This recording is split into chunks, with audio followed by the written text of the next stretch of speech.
Welcome. There's a recording in progress. Don't be scared. Thank you very much for coming. Everyone who's here in person and people who are here online, of course, everyone is welcome. We're so glad to have you here. I want to start also thanking the friends who checked everyone in. They help us with all these events, and Ariel who organized everything for that. And more good feeling, we want to start with Jon Fortt, who is the chair of Montclair Public Library Foundation, also spring programs like this. It's so good to see so many of you here. We are so happy you're here for the 2023 kickoff session of Open Book, Open Mind. I'd like to welcome everyone on behalf of the Montclair Public Library Foundation. We're a group of your friends and neighbors, and our mission is to raise money to fund the offerings that make our library so special, like Open Book, Open Mind. The foundation also funds staff development, access to digital resources, and other needs that are not covered by city funding. Your donations support initiatives like laptop lending, Wi-Fi hotspots for Montclair residents without internet access, lifelong learning classes, homework tutoring, resume help, children's literacy programs, and significant growth in the ebook and audiobook collections. So after you enjoy this event, please consider making a donation through our website, montclairplf.org. Gifts of all sizes have an impact, and the library needs your support now more than ever. Thank you very much, and please enjoy the program.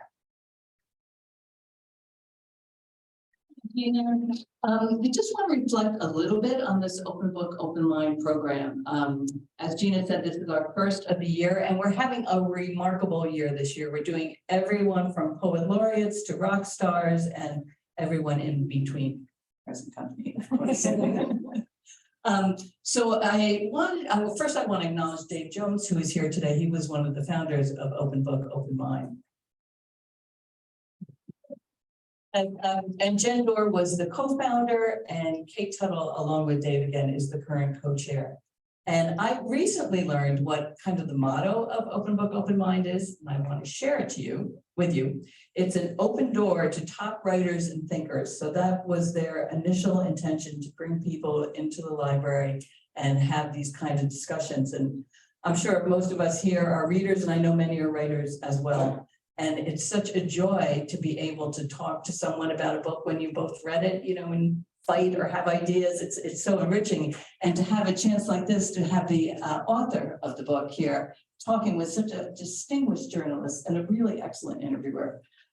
It's a really, really special opportunity. And I want to thank everyone who makes it possible for us to offer this for free. We maybe have 1 or 2 programs a year where we charge for the books, but it's so important that everyone has an opportunity to hear this. So thank you, and yay, Open Book, Open Mind. So today we are here to discuss this just extraordinary book. His name is George Floyd, One Man's Life and the Struggle for Racial Justice. It was the co-authors are Toluse Olorunnipa. I just done my, when I was writing up, I didn't go, so I could go easy on the knees. But he wrote this book with Robert Samuels. It's just, I don't know if you've had a chance to read this book. The reporting is almost unimaginably deep. And the writing to me is so beautiful. I felt like I was on this epic journey, epic and, you know, very sad, of course, journey with George Floyd and his family. It's just an epic book, really magnificent. So thank you for taking the time to be here. So Tolu is currently the White House bureau chief for the Washington Post. My friends, he has a very busy job. Stories like every day this week. It's very good. And he has covered 3 presidents. Some of them have been kind of doozies of the last 3. And he previously worked for Bloomberg News and in Washington, D.C. and also Florida. And he started his career at the Miami Herald, where he covered real estate, natural disaster, and crime. And as he said, often at the same time. So thank you. Thank you for being here. Oh, there's more awards. He's won a Peabody and a Polk Award for justice reporting. currently, right at this minute, right this month, he's a finalist for the LA Times Book Prize and Columbia University's Lukas Prize. We're behind you, Tolu. Hope you win. And this, my friends, is his first book. It's remarkable.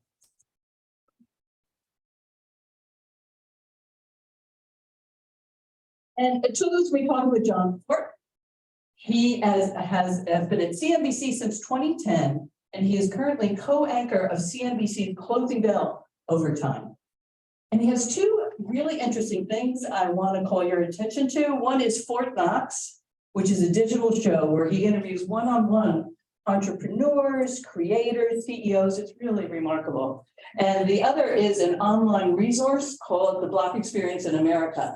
And it's all about history and culture. It's kind of an online course, really innovative. And I admire the way, as a tech correspondent, you're using tech in all these different ways. It's really very wonderful. And of course, for us, he's Gina's husband. And this house, Gina's husband.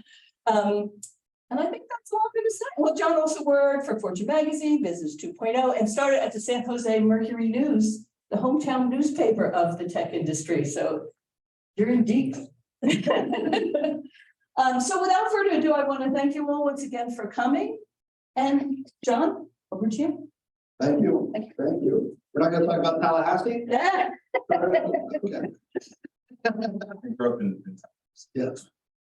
Now, thank you, Tolu, for being here. Tolu and I go way back to when he was just getting out of high school and I was somewhat older. We were in the same journalism program, and it's been my pleasure to keep in touch with him over that time. So, Tolu, I want to start actually not talking just about George Floyd, we're talking about Tyre Nichols. Because there's one context that we were dealing with societal impact of police violence and cameras capturing it, and what do we do? But now this is taken on a different texture. How do you think about the work that you did and learning George Floyd's story now in the context of what's happening with Tyre Nichols and these police officers in Memphis? That's a great question. And I just want to start out by saying I'm really grateful for everyone that has come out to answer your question. A lot of the concern that me and my co-author had when we did this book about George Floyd was that we were starting to see the backlash to the Black Lives Matter movement, to the racial justice movement, this idea that people were getting fatigued by all of the discussion of race and racial injustice and all of the marching that happened in the summer of 2020. By the time we were writing this book in 2021, there was a lot of awareness about where we were in the country. It was the political backlash, people saying that we shouldn't be discussing race in schools and things like that. And it's very heartening to see people coming out still, more than 2 years after George Floyd was killed, still interested in his life, still interested in movement, still interested in racial justice. And that brings me to Tyre Nichols' case, which similar to what we saw with George Floyd, we saw a heinous video of brutality. We saw a young man crying out for his mother on camera as he was being killed. I won't go beyond that because there's no court cases and whatnot. Journalists, so he was being killed by police officers in a brutal way. Those officers are now charged with murder, and they'll have their day in court. But one of the things that his case surfaced for me after doing the research of George Floyd's life is the way in which police brutality can be such a heinous force targeted against people who look like George Floyd, targeted against people who look like Tyre Nichols, targeted against people who look like me and you. And that is something that as a country we have to grapple with. That's something that we have to figure out how to deal with, how to combat. And it starts not with just how we talk about policing, not with just how we talk about, bad apples in the police force. It starts with a lot of the things that we covered in our book, things that are far beyond the realm of policing, things that are endemic to the way systemic racism works in this country, housing segregation, underfunding of schools, segregation and inequality in the healthcare system, criminal justice, inequality, And all of those things are part of the systemic racism that we discovered as we told George Floyd's story. What do you do with the race dynamic in the George Floyd story and then the power dynamic in the Tyre Nichols story? Because in Memphis, the police officers are Black. And that throws a lot of people for a loop. What does this mean about the power dynamic between citizens and police? What does it mean about race and self-loathing? What does it mean? What does it mean about all those things? It tells you about the perniciousness of systemic racism. That doesn't necessarily matter if the perpetrator of violence against someone who happens to be a minority is white or is Black. By the time they put on that uniform and they are taught to look at certain Americans in one way and other Americans in another way, and that teaching doesn't only happen in the police academy, it happens in the schools, it happens when we're segregated in our society, it happens in our media and the way people are portrayed. So by the time you become a police officer and you have a badge and a gun, you have internalized a lot of those things that are part of our system, part of the way the system works. And so it does not necessarily matter that you're a Black officer with a badge or a white officer with a badge or a Black judge or a white judge or a Black teacher or a white teacher. If you don't take active steps to combat these forces, it's very easy for that kind of systemic racism to become part of your soul in essence, even if you are not someone who's actively prejudiced against someone who's a minority or someone of color. And so that's why it was important for us in this book to talk about not only the very blatant example of racism in George Floyd's life, the 9 minutes and 29 seconds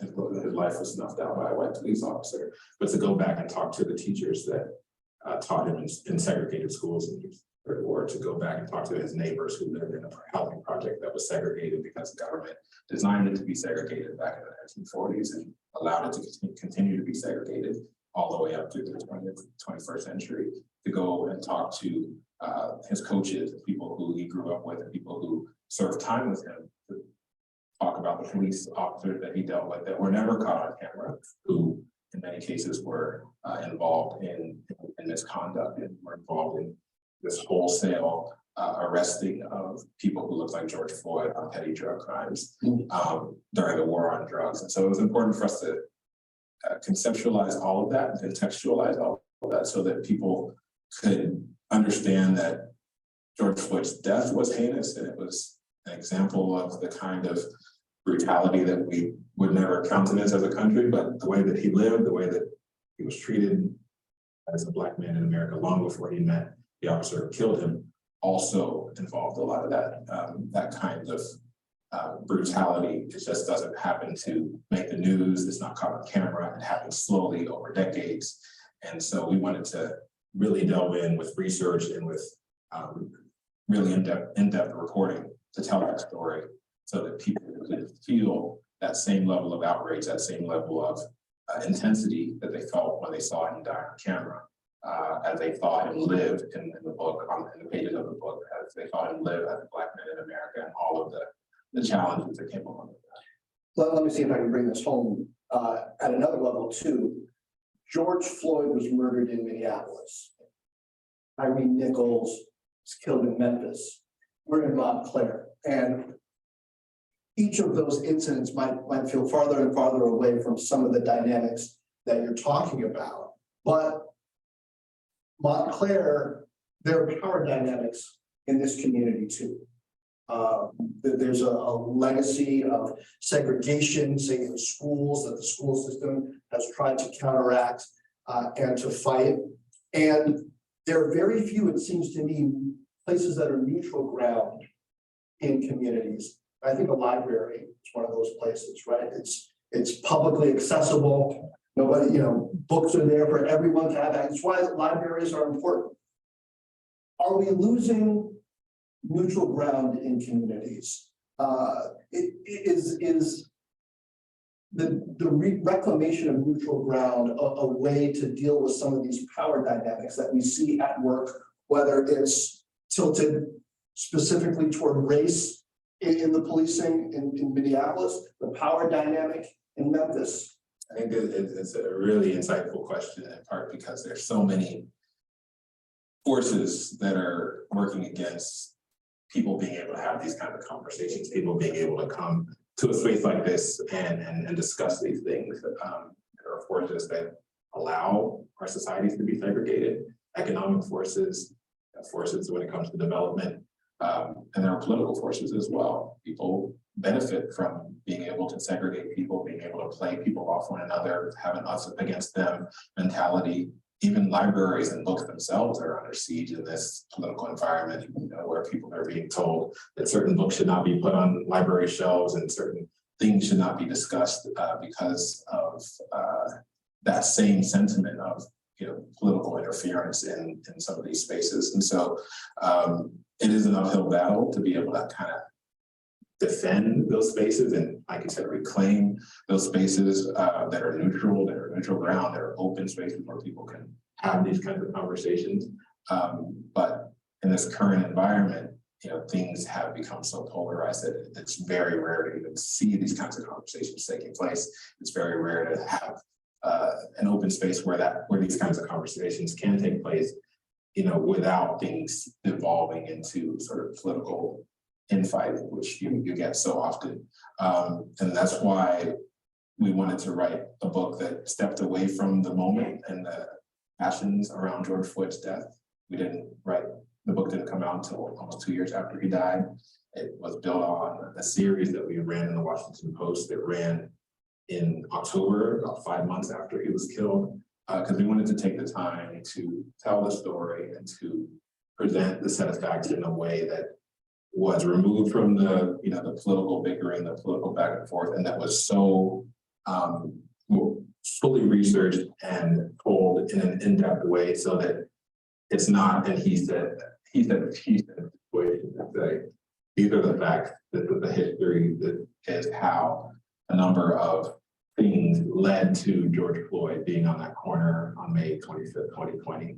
And I've been really gratified to see people who may be conservative leaning or who may have thought certain things about George Floyd read the book and say, this book was true to who he was, and I learned something and I changed my opinion. They may not have come away thinking that he was, the model human being or the model saint. He still had a criminal record, and we delve into all of those things in the book, but they understood the context in which he grew up. And that has been one of the ways that we can try to reclaim some of that, is to present good journalism in a way that allows people to see other people in a new light.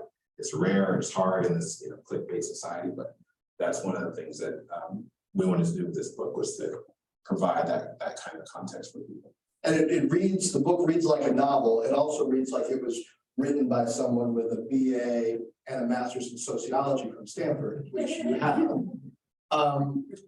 It researched very deeply. How do you go from covering the Trump White House to this story? And how do you co-author a book like this during COVID? So I will tell you that I did not want to cover the video of George Floyd's death when it first came out in May of 2020. I was covering Trump at the time. It was already a traumatic moment during COVID. There was, a pandemic that was killing a ton of people, disproportionately Black people. There was all the racism surrounding the Trump administration. It just kind of felt too much. And I had covered racial protests in the past. I'd been in Ferguson. I covered things back in my home state of Florida after Trayvon Martin died. Like you said, Tallahassee, so there were protests at the state capitol back then. And so I kind of felt like, I sort of know the choreography of how these things happen. There's a video that comes out, it gets released, there's some news coverage. There are a few protests, the police sometimes respond with additional brutality to protesters. There are a few people that get out of hand and try to overtake the protest and try to seize on the moment to capitalize in negative ways. And at the end of the day, there's a lot of back and forth, and people can point fingers and say, these protesters were too disruptive or too violent. These police officers were too brutal in their responses. And then nothing happens. And I kind of felt like that was what was likely to happen with the George Floyd case. But, you know, one of the things that I felt called to do as a journalist was to push against that feeling of stagnancy, that feeling that nothing can ever change. And so one of my editors brought a lot of my colleagues together on a Zoom at the time and said, let's figure out a way to tell this story in a way that could make a difference. Let's, you know, push the envelope a little bit. Let's tell Who's your editor?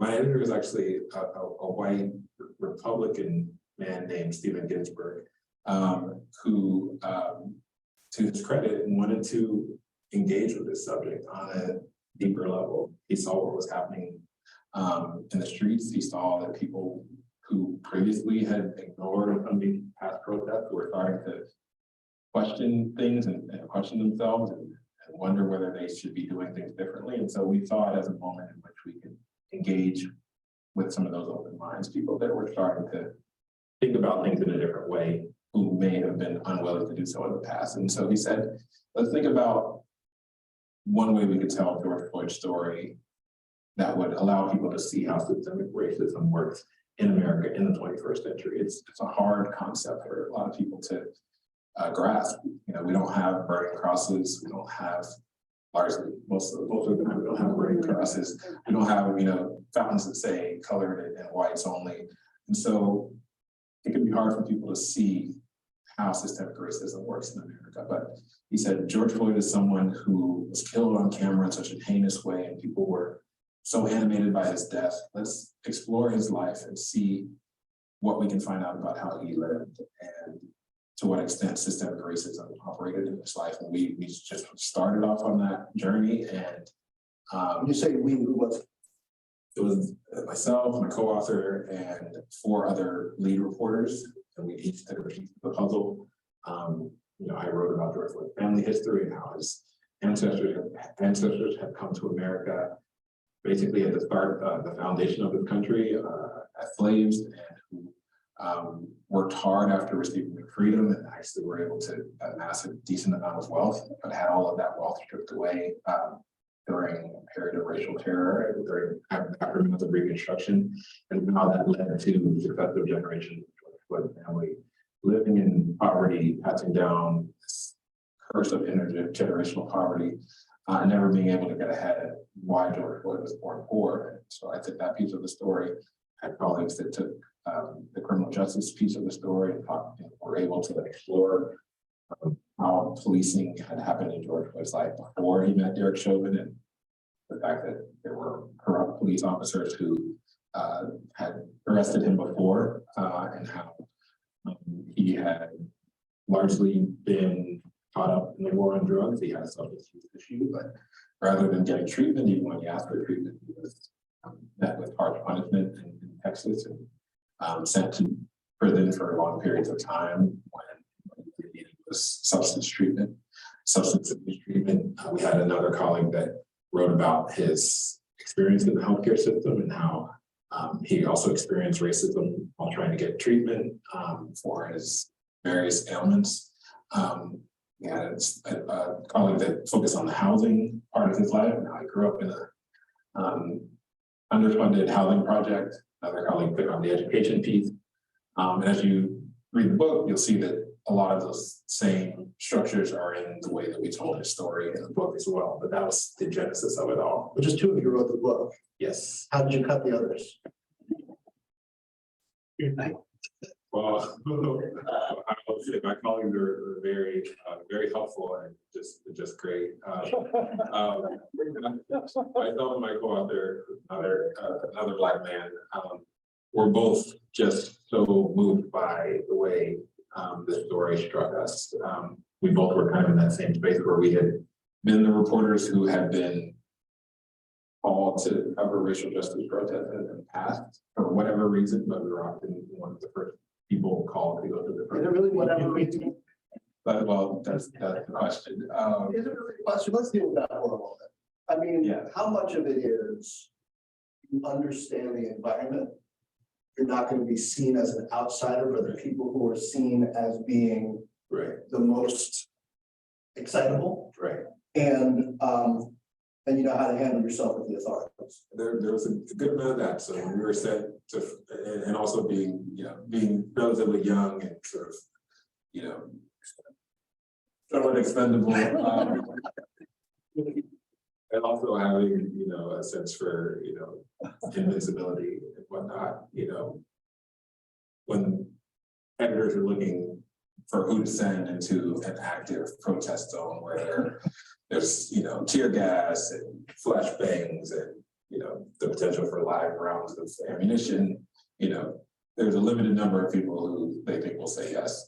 And adding the racial dynamic. I gotta say, you never struck me as a tear gas, right? Like, I mean, you are a journalist, Right. but you're not like, right? Right. I mean, But, there's a limited number of Black guys in any newsroom. And so. right, especially at the level where you're reporting. I just wanted to take a little detour and deal with that for a moment. It's just totally fair, analysis of it. It's very, very true, especially when I look back on my career now, and look at some of the assignments that I've been given, some of the assignments that I got, which I'm now grateful for having those experiences, but also, it does make you question sort of the way journalism works and the way certain assignments are going out. Certain people are seen as equipped to do certain kinds of stories and maybe not other kinds of stories. But my co-author and I had both been in Ferguson and been in Baltimore and been dispatched to cover a lot of these protests. But you didn't write books about them. We did not write books about them. And you should have been jaded by this point. So what made this time different? This time was different in part because of in part because of the way the country responded, which was somewhat different. Starting to see things starting to roll, people who had been unwilling to engage with the issue of racial injustice, starting to have open minds. Saw it in the political sphere, we saw it in just everyday people that we spoke to. And so that was a part of it. We started sort of sense a willingness for people to engage, which as a journalist, you're like, that's something. You want people to read it. Right. You want people to be engaged with what you're writing, and the fact that people were picking up books that they had never picked up before, that people were reading about race in ways that they hadn't before was interesting, and it made the idea of writing a book less daunting because you felt like people would actually read it afterwards. But I think the bigger thing was that we started to understand the person we were writing about in a deeper way. We started to understand George Floyd in a deeper way when we started to talk to his family members, when we started to talk to people who knew him, people who grew up with him, his teachers, his coaches, people who served time with him, people who could tell us stories about him. I think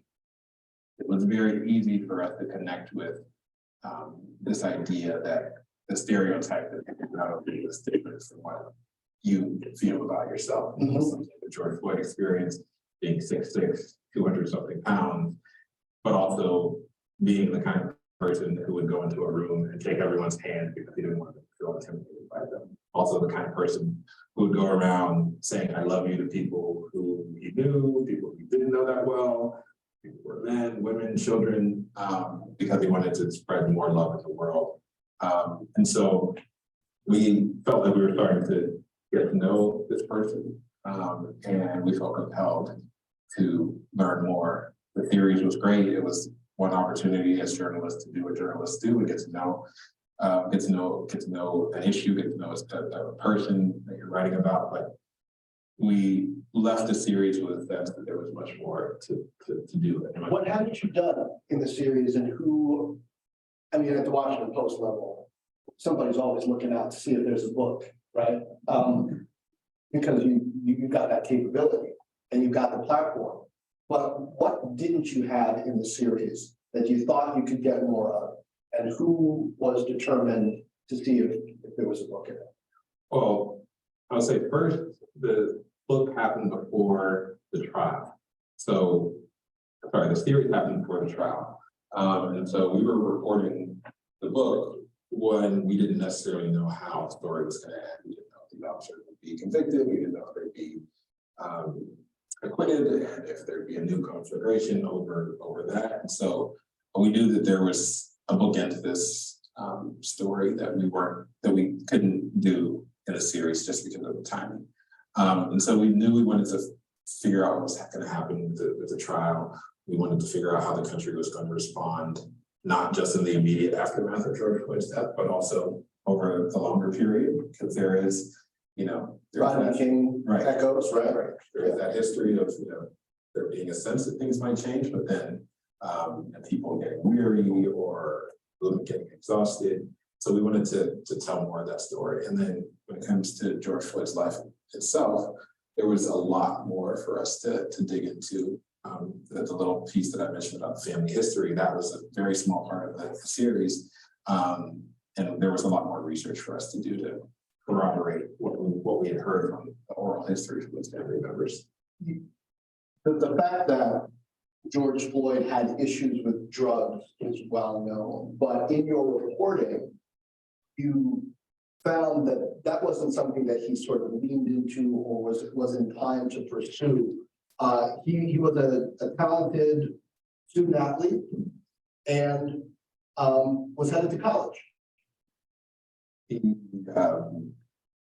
like many people in Houston's third ward, grew up in deep poverty, went to underfunded, segregated schools, and didn't really have in the minds of people around him a sense for how to escape that. But by the time he gets to high school, there's a narrow pathway through sports to make it out. And so he's tall, he's athletic, he's not aggressive, which made for a little bit of a problem on the football field, where his coaches are trying to get him to be more aggressive on the field. But he had the skills to get the attention of college scouts. And so by the time he's graduating, his team goes to championship in Texas, which is big. He's starting to get this attention, and he sees the pathway.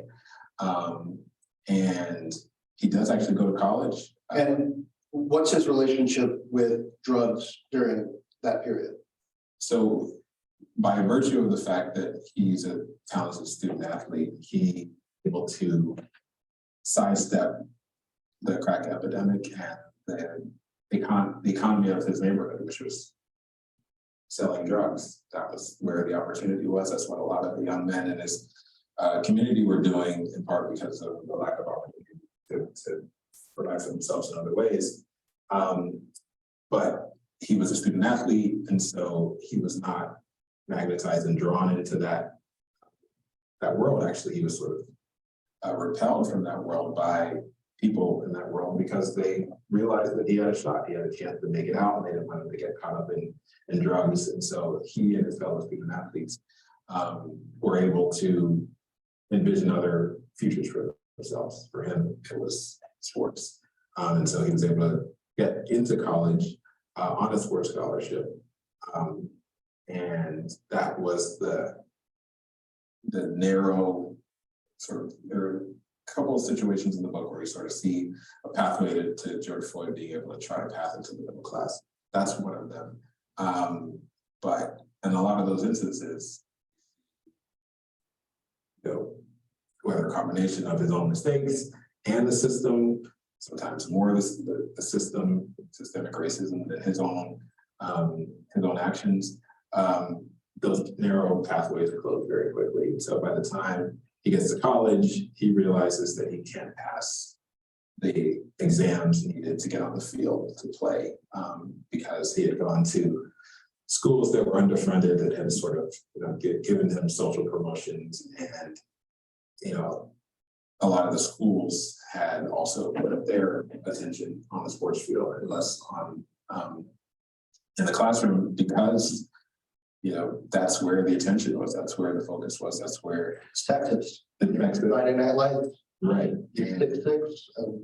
right, and a lot of these schools are segregated because of government actions, and they're underfunded because of government actions. And so you concentrate a bunch of people who are high needs, high poverty in schools that are underfunded, but have a dominant athletic tradition, it's not a surprise that a lot of these students see sports as the way out, not a textbook, because there's a lack of hope around the academic portion. And so he's able to make that way out, get into college, but he can't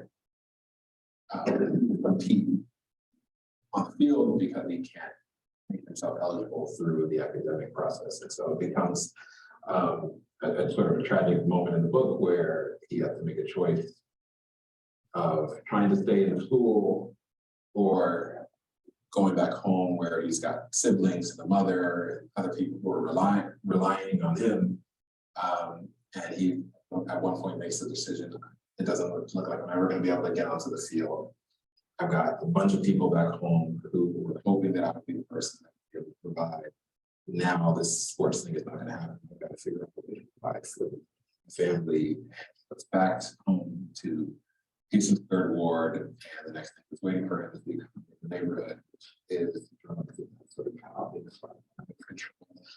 And it's not just that Houston's third ward is awash in drugs, but it's also awash in very aggressive police that were determined to prosecute the war on drugs in certain communities and ignore drug use in other communities, college campuses, in places where drugs are used. It's very clear from social research that different races use drugs at the same rate or very similar rates, but the prosecution disparities are so stark that it's very clear that systemic racism is behind what was happening with the war on drugs. And George Floyd gets caught up in that in the late 90s and early 2000s. And he's arrested multiple times. He's arrested for things that it's pretty clear that he didn't do. Some of the officers that arrested him were later charged with corruption and crimes that we found in our research. And so those kinds of things just illustrate the way systemic racism operates in the 21st century. So as George Floyd is going through that downward spiral in the early 2000s, young Tolu, a couple of states over in Florida, is also playing football in high school and has dreams of the NFL. Dreams is putting it a little ambitiously, but a young man could dream. But yes, You were excited about football. I was excited about football. Football is not very excited about the year. But I did play. I stuck with it for all through high school. But I wasn't as skilled as George Floyd. But I was also getting a lot of those same messages about sort of this is the way out. This is the way to make it. This is the way to to stability and whatnot. Tell me about the differences, though, in the way you received that message. Your parents didn't carry down that same, colonial legacy of slavery, racism. They emigrated from Nigeria. That's right, and I think that was a big difference in my case. My parents came here voluntarily. They didn't have that legacy of subjugation, used their family line the way George Floyd did. There was colonialism in Africa. There's all kinds of subjugation there. But when it comes to America, they had, an experience that was devoid of those kinds of sentiments. And so, there wasn't the sense of exploitation, the sense that this country has stripped you of your wealth, stripped your family of its pride. Those kinds of things can easily get passed down through generations and easily not only create, sort of disincentives to believe in the American dream, because that dream has proven to be false in your family's experience, but also can have real impact on the actual dollars and cents that your family has.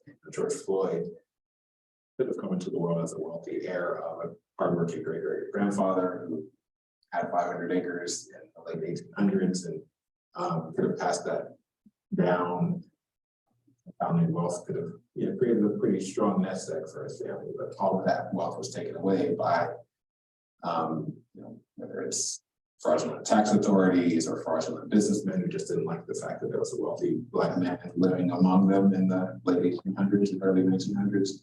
And so my experience was in part different because I had both my parents and they both had come to this country voluntarily. They both had been given opportunities that George Floyd didn't have and that his family didn't have. And so I had a certain level of privilege that that George Floyd didn't have, even as I dealt a lot of the same stereotypes and messaging narratives because of my race. And so that's one area. And as I wrote this book along with my co-author, we had to sort of grapple with some of the dynamics of our own personal experience, personal stories and George Floyd stories, and see where our paths diverged, and compare and contrast our American experiences.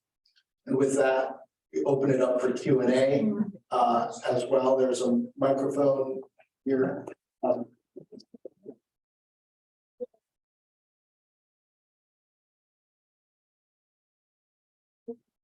Thank you so much for that really illuminating and thought-provoking conversation. And I'm really excited. One of the things that makes Open Book, Open Mind special is that the audience gets to participate.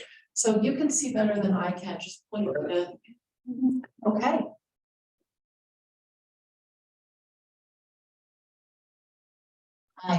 I read your book last year when it came out, and I really enjoyed it. I found it so riveting and such a respectful biography that really shows the dignity of the man and George Floyd. So I really appreciated it.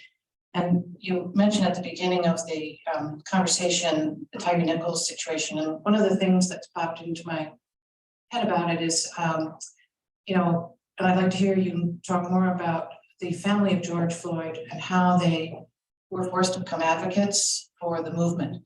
And this same thing with all of the families that this happens to, who are victimized by what happens with the murder of their children, son, brother, sister, aunt, etc. And I've heard, although I'm not really on social media, I can't avoid hearing about a lot of the negative things that are on there, such as criticizing those people as if they chose to come out to do this, to have to become advocates in a movement for social justice. So I'd really be curious to learn a little bit more about your interactions with the family and the advocates, the lawyers, Reverend Sharpton, et cetera, and then how you see that overall in our society now. Great question. In Thanks 2 for minutes or reading. less. Yeah, I'll try to keep my answer a little short. Thank you for reading, but thank you for that great question. A lot of the families of people who unfortunately become hashtags in our society don't have training in advocacy, don't really like the idea of being public faces of a movement or having to talk about these thorny issues. They find themselves arrested for the world. They are also experiencing the enforcement of obviously, I believe, public. So, I found, the members of George Floyd's family that we spoke to be very impressive in terms of they handle both the grief of his loss and the public, how private public perspective was surrounding his death, and also public advocacy, something that would prevent the next person from dying the way he did. And so, these were everyday Americans, just like, just wanting to pursue the American dream, wanting to be able to provide for their families, truck drivers, nurses, people who were just, everyday people before their loved one, their uncle, nephew, brother was killed heinously, and they sort of had to figure out how to deal with that. And so one of the benefits of being able to write this book was we were able to spend a lot of time with the family members after the cameras had gone away, after the spectacle had sort of died down, and not only sort of allow them to grieve privately, but also allow them to tell us about the person they knew before he became this icon for racial justice, just the brother, just the person that would play jokes, just the person who would go around and try to make people feel better, just the person who had issues and struggles like everyone else. And I think one of the benefits of being able to spend as much time with them as we did was that they didn't sugarcoat his life, they didn't try to make it into this, saint. They talked about him as he was, and talked about their experiences in the wake of his death as they were, the good, the bad, the ugly. And just to mention quickly some of the advocates and people who are kind of faces that you often see as part of the social justice movement, the Reverend Sharptons and the Ben Crumps. One of the roles they play is to be shepherds for these families, because a lot of these families are going through this for the first time. They don't know what to expect. And, the benefit of having a Ben Crump or an Al Sharpton around is they can tell you what to expect because they've gone through this with so many different families. They can connect you with other families. There's now become sort of this network, tragic network of people who have lost loved ones to these violence, and they lean on one another, they help one another, they guide one another. So that's Thank you. Anybody else?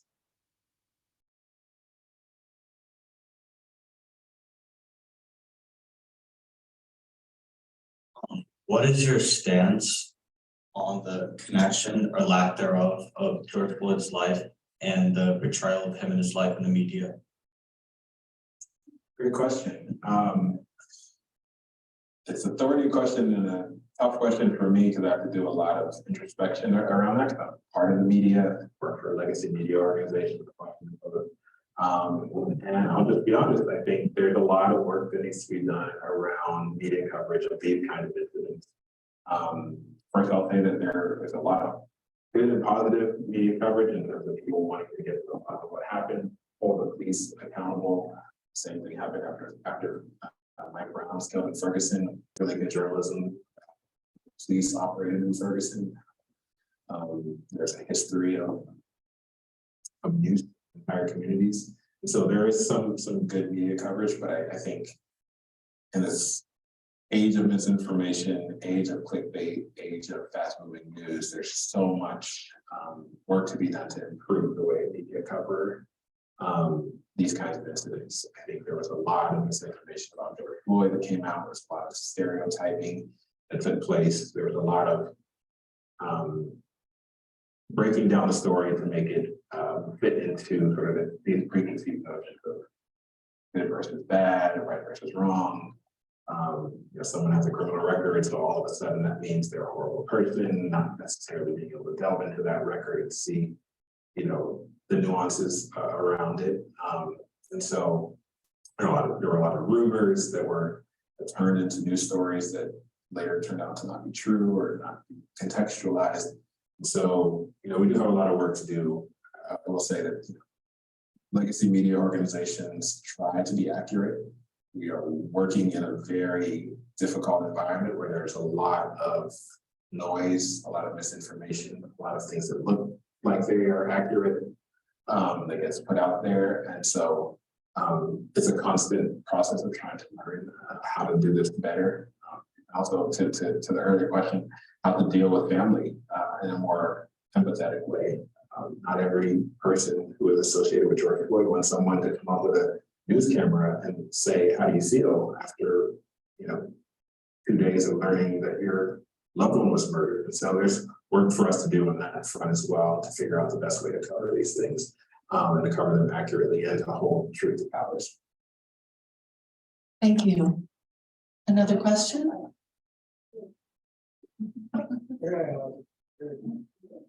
Thank you. I'm excited to read your book. I don't know if it's a question or just observation, and I guess I'd like your perspective on, and it is about police. And I think your initial question sort of sparked that for me because it's something that I've been grappling with trying to understand, and that is the psychology behind a police officer and the determination, who makes the decision for them to become a police officer. Because from my experience, the people that I know that have become police officers were the bullies at school, were the people who were the meanest, not the kindest people. And I often wondered, how did they end up becoming police officers? So I think the Tyre Nichols case sort of illuminates that it's not always only about race. That's one component for sure, but then there's another component once we get control of that, if we ever do, is the psychology behind who's becoming a police officer and policing our communities.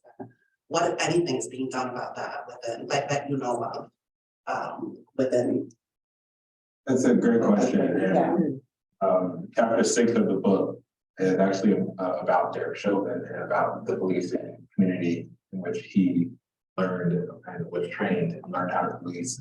And so, there's a lot in there that we learned in doing research about how policing started in this country and how it's evolved over generations. I will say that, most police officers don't kill people. Most aren't, serial abusers the way several of the police officers that have been connected with these hashtag cases, where you look into their records and you see that this wasn't the first time that they've done something like this. And so that does not make that the norm of policing, but there is a culture that can be very permissive to that kind of behavior. And that's been one of the biggest challenges to trying to reform policing in America, is that, there's a rally around the flag sort of sentiment that even when you see something that is not right, it can be very easy to defend it or to say this is a hard job, it's us against them. We have to defend our people at all costs. And so it wasn't until we started to see police officers speaking out against other police officers, including during Derek Chauvin's trial, where police chief specifically said, this is not good policing, this is not what we train, that we started to see a little bit of a crack in the blue wall, which can be a blue wall of silence in many cases.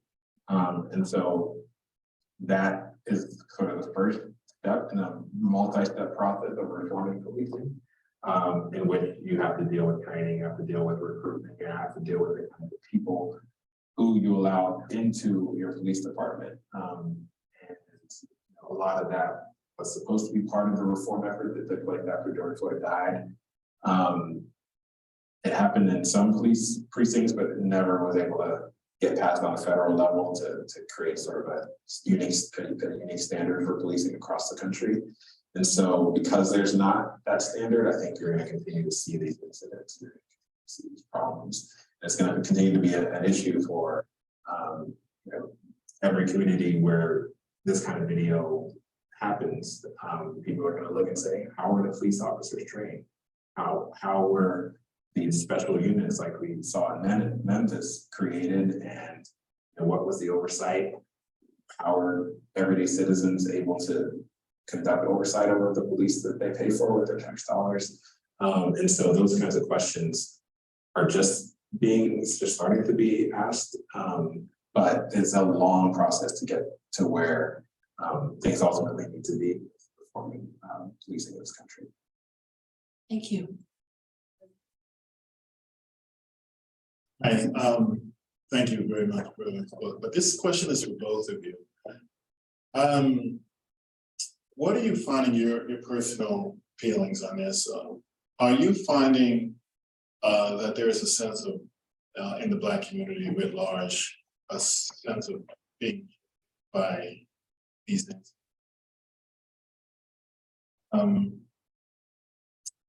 Are you, like, outside of the coverage from the media, with your personal experiences for those that you, are you finding that there's almost a sense of resignation?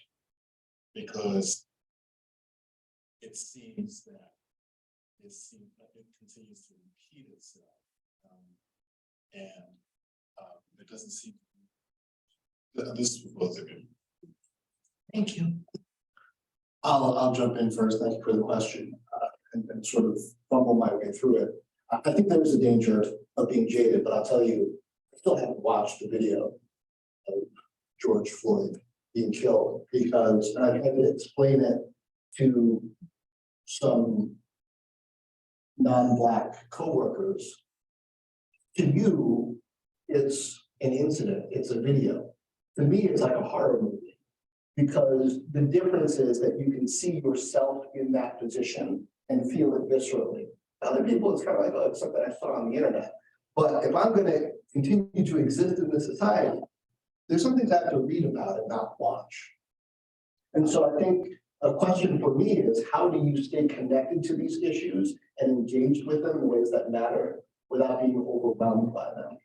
And how do you avoid being overwhelmed without becoming jaded to the point where you're ineffective in shining light on them like Tolu has done, and effective in trying to change?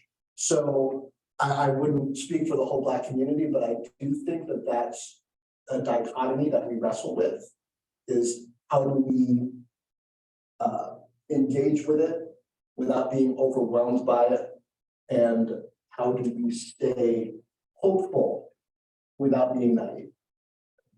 And I haven't watched the Tyre Nichols video for the same reasons. It can be overwhelming. It can make you jaded, can make you disillusioned about sort of the prospect for change, especially as you see these things happen over and over again. And we'll say that we titled the last chapter of the book American, in part because Can you repeat that? It was just a little cough, I was coughing. the last chapter of the book, we closed the book with a chapter titled American Hope. And part of the chapter grapples with that fact, the fact that not only has change been really hard to achieve after George Floyd's death, but there's also been a backlash. People talking about critical race theory and banning books and saying that we shouldn't be teaching about systemic racism. And so, you know, there are a lot of reasons for Black people to have lost hope in this country over the generations. But in a testament to sort of the grit of the Black community and the willingness of the Black community to continue to believe in the American experience and the American dream and the idea that things can get better, and to sort of not be jaded by the disappointments, but take the opportunity to celebrate the wins when they happen. You know, they can be few and far between, but there are wins, there is progress from time to time. And we got a Black, bureau chief at the White House. Wins that come from time to time, celebrate them and hang on to those as ways to combat datedness, because it can be very hard to do that. But I would definitely encourage you to read that last chapter of the book, because it grapples with those sentiments and the fact that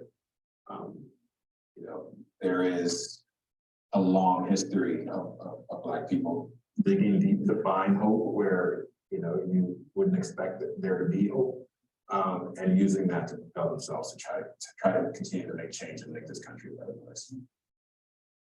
Thank you.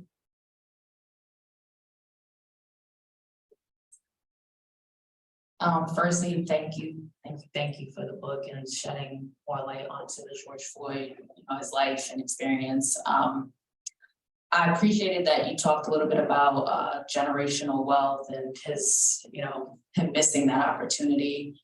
And so I know in these tragic, events like the George Floyd situation, some families, they do receive some sort of payout, there's some sort of lawsuit. I'm curious if you got any insight into, we saw, I think, someone paid for his daughter's college. And so if any silver lining from the whole experience, does his family have like another shot at just improved economic stability and another shot at being on the right path of generational wealth? That's a great question. And there was a lawsuit against the city of Minneapolis that was settled in court. And it was a multi-million-dollar lawsuit, like we often see after these cases. And the family's lawyer, Ben Crump, has said that that's how he pursues justice in the 21st century, because it had been so rare for officers to get convicted. Now, in this case, the officers were convicted of murder. But he had said, and a lot of his family members had said, that making the city of Minneapolis, making the police departments have to feel the economic weight of what it means to take a Black life is the only way to try to push forward for change. If the city feels that their tax dollars, if they feel it in their pockets, if they have to have that economic hit on their tax rolls, maybe people have to pay higher property taxes or whatever, then they will start to question whether it makes sense for them to keep pursuing these kinds of heinous brutality acts. And so the family of George Floyd was able to get this settlement. But my co-author, Robert Samuels, actually was with members of the family when the news of the settlement came in. And they told him, we don't even want this money. We want our brother back. We want, that would be actual justice. We can never replace what was taken from us. And so there is some sort of bittersweet sentiment in the fact that, yes, he was, his death was acknowledged by the city with a record-sized settlement, but at the same time, he was killed by a police officer who did not have to kill him. He's not alive today. And no matter how much money, you can't change that fact. And so that is sort of how the family processed that. Thank you for coming. Quick question though, is that when I started working 38 years ago, something like this happened, and it did happen in California. Okay, happened in California, but now when this happened, the corporation, we had a speaker and we had sensitivity training, and Fortune 500 companies and public have more sensitivity to that now. Where do you see the future for young generations of all people, like in terms of training now, the situation? How do you work with that? How do you make a change, or how do you see your book and your future with that? Yeah, and I may kick part of this question over to Jon, because I know he's been working in this space and trying to help with some of that training and working with and then talking to CEOs about this, about how they're trying to do this on the corporate level. I will say that the younger generations are the most diverse generations in the country's history. And so you may say that there's some hope on that front, that people are being exposed more to people who don't look like them, and people are engaging more with issues related to diversity. But that in and of itself is not enough to combat this behemoth that is the system of racism in our country. In fact, when you look at polling, a lot of the younger generations have inherited some of the racial prejudice of previous generations, because it's such an endemic part of our society. It's so integrated in the way we live, and we still are very segregated as a country, various communities. And so while there is hope that the younger generations are starting to learn about these things, are starting to be more activated, and be less willing to accept some of the injustices of the past, those injustices die very hard. It takes quite a long time if things are just allowed to remain on autopilot. So it's incumbent upon all generations to try to pass down, a sense of justice to the next generations coming up. Because to the question about sort of whether or not I'm jaded or any of us should be jaded by this, it can be very easy to be jaded as you see a lot of these things persist, not only across years, but across generations. And so, while there is hope that the younger generations will improve upon things that need to be improved on, it's not the kind of hope that allow any of us to rest on our laurels because it will take active work to stamp out sort of some of these vestiges of systemic racism because they're so not only entrenched and ingrained in our society, but they're very easy to paper over and very easy to present as a meritocracy. It's very easy to say everyone gets a shot, everyone's equal. We don't have, discrimination in our policies, in our souls, in our hearts. And it's very easy to have that paper over some of the inequalities that remain in our system. Thank you. So thank you for being here. I'm really looking forward to reading your book. My question is about the community, so the people in George's life that you spoke with, right? Because your book gives important context to why George was who he was and why he lived in the circumstances that he did. And it's opened up a lot of eyes, right, to some of that understanding. But George's reality is the reality of so many, right? And sure, policy is changing and things are happening and small steps are being taken, but there's still so many communities that live this reality on a day-to-day basis and no one understands it to be true, right? So having been a part of George's community and speaking to the people that you spoke with, I'm curious as to what your perspective is on what does this all mean for them? Nothing changes, right? There's important awareness that's coming out of these stories, but I'm just curious to what's their voice in all of this?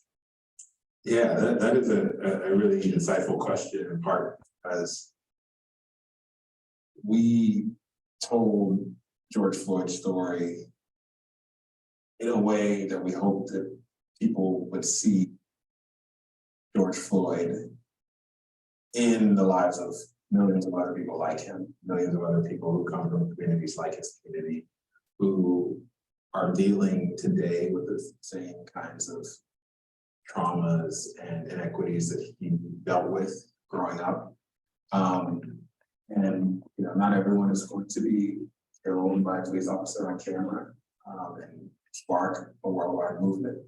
That doesn't mean their lives don't matter. That doesn't mean that they're not worthy of concern, worthy of attention, worthy of news coverage and focus of their situations, of their plights. And one of the things we wanted to do with the way we told his story was to shine a light on the fact that there are so many other people like him that are living in circumstances that are very easy for the news media, people who aren't from those communities to never take a look at, never spend time grappling with the kinds of poverty, the kinds of lack of opportunity, the kinds of underfunded educations that it's very easy to cordon ourselves off from that.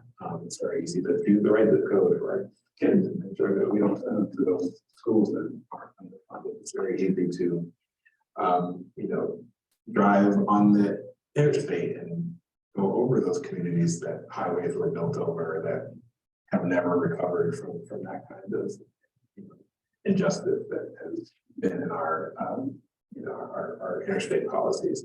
And so we wanted to write a book in a way that allowed people to kind of grapple with those things, because there are millions of other people like George Floyd that may never get the kinds of attention that he got, but who are experiencing those same injustices.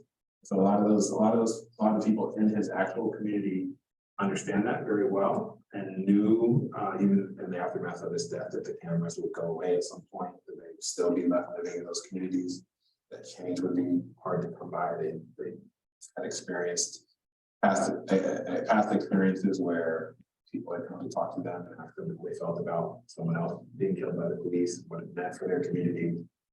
And they had seen those people leave and the news coverage go away and things not change. And so they did have some skepticism about how much change there would be after George Floyd's death, but it didn't stop them from marching in his name. It didn't stop them from continuing to push for change that they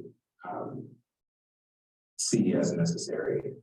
They, in many ways, understand the need for change more than most because they're living the reality.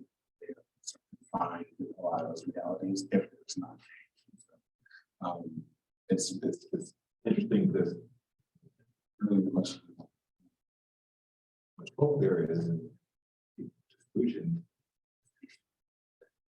A lot of times people that have the most reason to be disillusioned because they've seen things not change, continue to have a sense of purpose for the need to make things change, to take action, to not only lobby for people with power to change, to make things change, but also realize that a lot of the onus is going to be on them to make things change within their own communities, sometimes unfairly, because we should all get the support that we need from our lawmakers and policymakers. But a lot of the people in these communities realize that if they wait for help to come, that they're going to be left waiting for a long time. And so they've spent a lot of energy trying to see how they can build up their own communities and invest in their own potential and invest in their next generation on their own.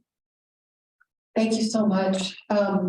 We at the Montclair Public Library are so honored to be hosting this conversation, to host this conversation between two such distinguished journalists and thinkers. And we're going to have a book sale and signing after basically as soon as I stop talking. And I want to urge all of you to consider buying Toluse's book, because if you really admire an author and you want to support him, that is the most sincere compliment you can pay him. And we here at the library are all about giving it away, but if you want more books like this to be written and you want authors like this to have a platform and you want these ideas to go forth into the world, then you'll do your part too. And I also wanted to say, please consider coming back. Our next Open Book, Open Mind is with Kate Zernike, a Pulitzer Prize winning journalist from the New York Times. Her book, it will be on Saturday, March 18th, and her book is The Exceptions. It's about the 16 women who sued MIT for gender discrimination and changed the lives of all women in science. So we hope that you'll consider coming back and becoming a part of our Open Book, Open Mind family. And thank you to everybody who came out on this cold day to join us, because as I always say, without you, we're nothing.